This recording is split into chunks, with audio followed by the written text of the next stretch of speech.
आज मैं Kundan Kumar class 7th की जो गो ग्रामर की बुक है उसकी आज मैं एडजेक्टिव चैप्टर की क्वेश्चन नंबर n की चर्चा करता हुआ मैं आगे की ओर पढ़ूंगा। अभी आप देखेंगे कि इसको बनाया कैसे जाए। जैसे कहता है कि यूज़ मच, मेनी, लेस और few to fill in the blanks. कहता है क्या कि मच, मेनी, लेस और फ्यू का प्रयोग करते हुए जो खाली जगह है उसे भरने हैं। कहता है कि पहले मच, मेनी, लेस और फ्यू के बारे में पहले आप जान लें। मच का यूज़ हमेशा हम तब करते हैं कि जब उसके बाद आने वाला वर्ड अनकाउंटेबल नाउन होता है। मेनी का यूज़ हम तब करेंगे जब इसके बाद आने वाला वर्ड काउंटेबल नाउन्स खास करके प्लुरल होगा। लेस की बात करूँ तो लेस का मतलब कम का है, फ्यू का मतलब भी कम से है। लेकिन याद रहे कि फ्यू में 3 प्रकार के वर्ड आते हैं, एक फ्यू, एक अ फ्यू और एक द फ्यू। फ्यू में भी इसका मतलब होता है कम का, थोड़ा सा अल्प, लेकिन ये नेगेटिव मीनिंग को पकड़ता है। अ फ्यू की बात करूं, अ फ्यू जो वर्ड है वो उससे का भी मतलब कम या थोड़ा होता है, लेकिन अ फ्यू पॉजिटिव मीनिंग पकड़ता है। द फ्यू की बात करूं तो वो पॉजिटिव और नेगेटिव दोनों मीनिंग को पकड़ता है, लेकिन इसका भी मतलब कम या थोड़ा से है। सेम बात अभी आप यहाँ लिटिल वर्ड देख रहे हैं। लिटिल का मतलब भी कम से ही है, लेकिन याद रहे कि लिटिल भी 3 प्रकार के होते हैं, एक लिटिल और एक अ लिटिल और एक द लिटिल। लिटिल जो वर्ड है उसका भी मतलब थोड़ा या कम से है, लेकिन जब भी कभी अगर आएंगे ये तो इसके बाद आने वाला वर्ड हमेशा अनकाउंटेबल नाउन होगा। लेकिन लिटिल जब वर्ड अकेला अगर आएगा तो इसका मतलब नेगेटिव से है। दूसरे की बात करूँ अ लिटिल के बाद भी आने वाले वर्ड अनकाउंटेबल नाउन ही होंगे, लेकिन अ लिटिल पॉजिटिव मीनिंग को पकड़ता है, इसका भी मतलब थोड़ा या कम से है। द लिटिल की बात करूँ तो द लिटिल पॉजिटिव और नेगेटिव दोनों मीनिंग को पकड़ता है, लेकिन इसके बाद आने वाला वर्ड हमेशा अनकाउंटेबल नाउन ही होगा। अब मुझे आशा है कि आप पूर्ण रूपेण फ्यू, अ फ्यू और द फ्यू के बारे में और little, a little, the little के बारे में आप अच्छे तरीक़ा से समझ गए होंगे। अब कहता है क्या कि मैं क्वेश्चन पे चलूँ। कहता है कि first, I don't have this pain in my leg now. कहता है क्या कि I don't have this pain in my leg now, I think we can continue to climb the tree and pick a few mangoes. अभी देखते हैं कि मैंने much पहले ही से भर दिया है, फ्यू भी यहाँ मैंने भरा है, इस कारण ताकि कम समय में ज़्यादा से ज़्यादा मटेरियल आपको दिया जा सके। अब कहता है क्या कि इसमें मैं मच क्यों भरा, क्योंकि मच के बाद आने वाला जो वर्ड पेन है ये अनकाउंटेबल नाउन है, फ्यू के बाद आने वाला जो वर्ड है वो प्लुरल काउंटेबल नाउन्स है। अभी आप देखेंगे इसका मतलब हुआ है कि मेरे पास या मुझे अभी पैर में ज़्यादा दर्द नहीं है। आई थिंक मेरे समझ से हम लोग कंटिन्यू चढ़ सकते हैं, कहाँ, पेड़ पर, और कुछ आम को पिक कर सकते हैं। We saw dash people standing outside the store to watch the quarrel between the store keeper and customer. अब यहाँ देखते हैं कि पीपल के पहले मेनी इसका लगाना पड़ा, क्योंकि मैंने अभी कुछ ही देर पहले मैं आपको बताया था कि मेनी के बाद आने वाला जो भी नाउन अगर आएगा तो प्लुरल काउंटेबल नाउन आएगा। तो देखते हैं, कहता है कि हम लोग बहुत लोगों को देखे कहाँ खड़ा होते हुए, तो standing outside the store, store के बाहर खड़ा होते हुए देखे, जो कि वे लोग क्या कर रहे थे, to watch the quarrel between the store keeper and the customer, जो कि वे लोग खड़ा होकर क्या देख रहे थे, जो कस्टमर और स्टोर कीपर दोनों के बीच में क्या हो रही थी, लड़ाई हो रही थी। इसलिए मैंने यहाँ मेनी का यूज़ किया, क्योंकि मेनी के बाद आने वाला जो वर्ड है वो क्या है, प्लुरल काउंटेबल नाउन है। She tried to please him but didn't attain dash success.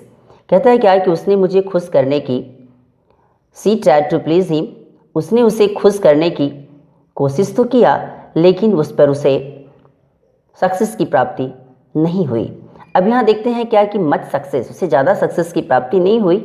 अब मच जो वर्ड है उसी के जस्ट बाद आने वाला जो वर्ड होगा वो क्या होगा, अनकाउंटेबल नाउन होगा, इसलिए मच सक्सेस यहाँ लगाया गया।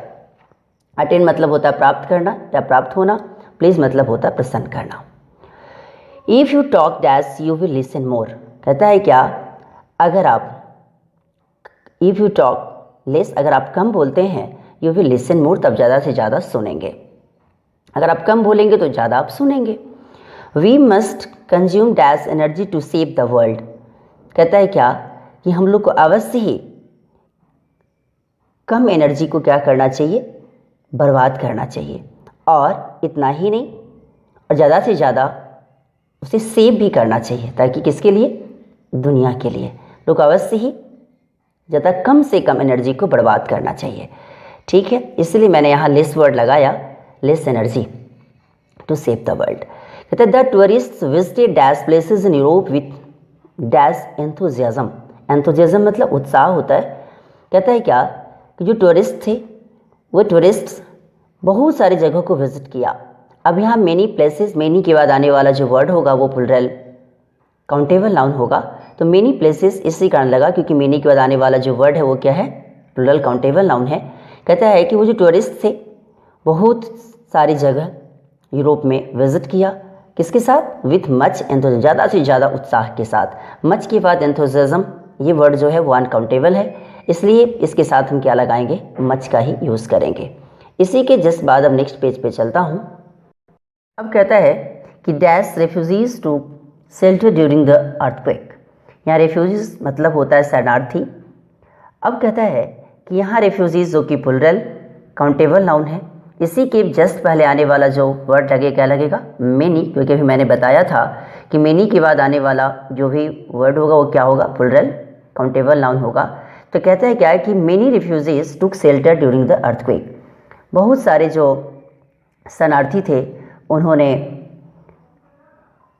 क्या लिया, शेल्टर लिया, आश्रय लिया, किस समय, द ड्यूरिंग द अर्थक्वेक, तो जिस समय भूकंप हुआ।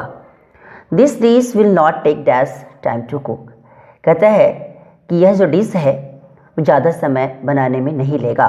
तो अभी देखते हैं क्या कि यहाँ मच के बाद आने वाला जो वर्ड अभी आप देख रहे हैं टाइम है, जो कि अनकाउंटेबल है, इसीलिए इसके पहले क्या लगा दिया गया, मच लगा दिया गया।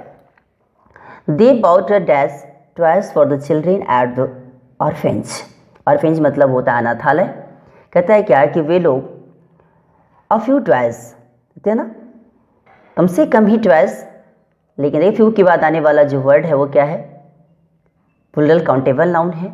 अ फ्यू जो कि पॉजिटिव मीनिंग को दर्शाता है, अ फ्यू के बाद ट्वाइस आया, और अ फ्यू का मतलब यहाँ किससे है, इतना खिलौना उन लोगों ने खरीदा जिससे कि ऑर्फेंज में काम चल सके। तो कहता है क्या कि वे लोग कुछ टॉयज खरीदे, किसके लिए, बच्चों के लिए, कहाँ, ऑर्फेंज में, एट द ऑर्फेंज, ऑर्फेंज मतलब अनाथालय।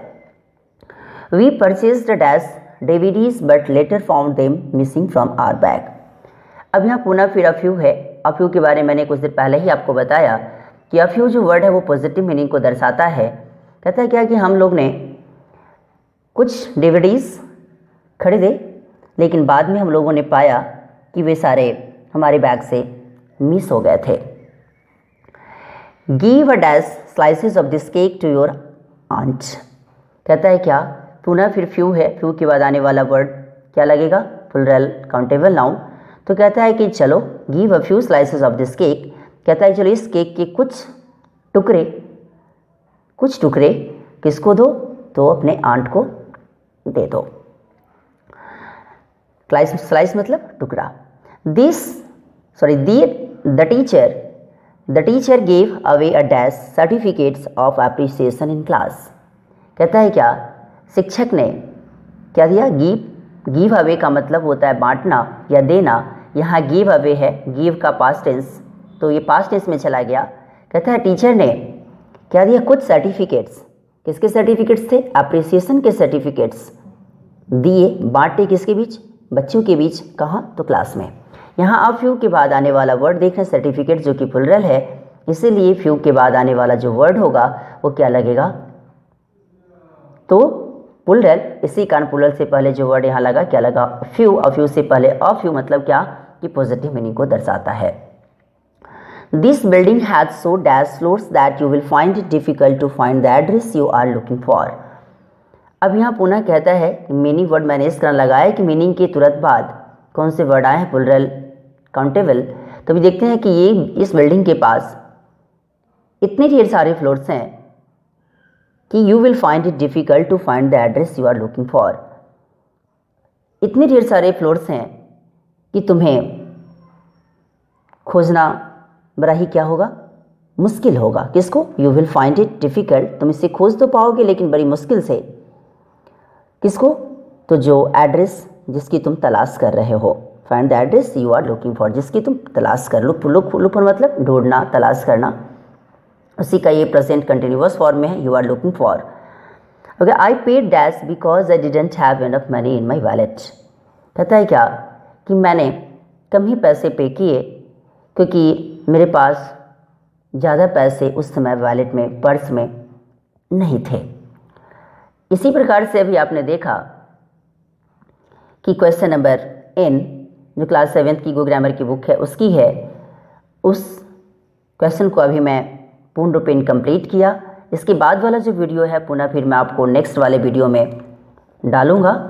और ये वीडियो को कैसा लगा इसके बारे में लाइक, सब्सक्राइब एंड कमेंट करना ना भूलें, और ज़्यादा से ज़्यादा हो सके इसको आप शेयर करें ताकि ज़्यादा से ज़्यादा बच्चा इसे देखकर कुछ सीख सके। Thanks a lot.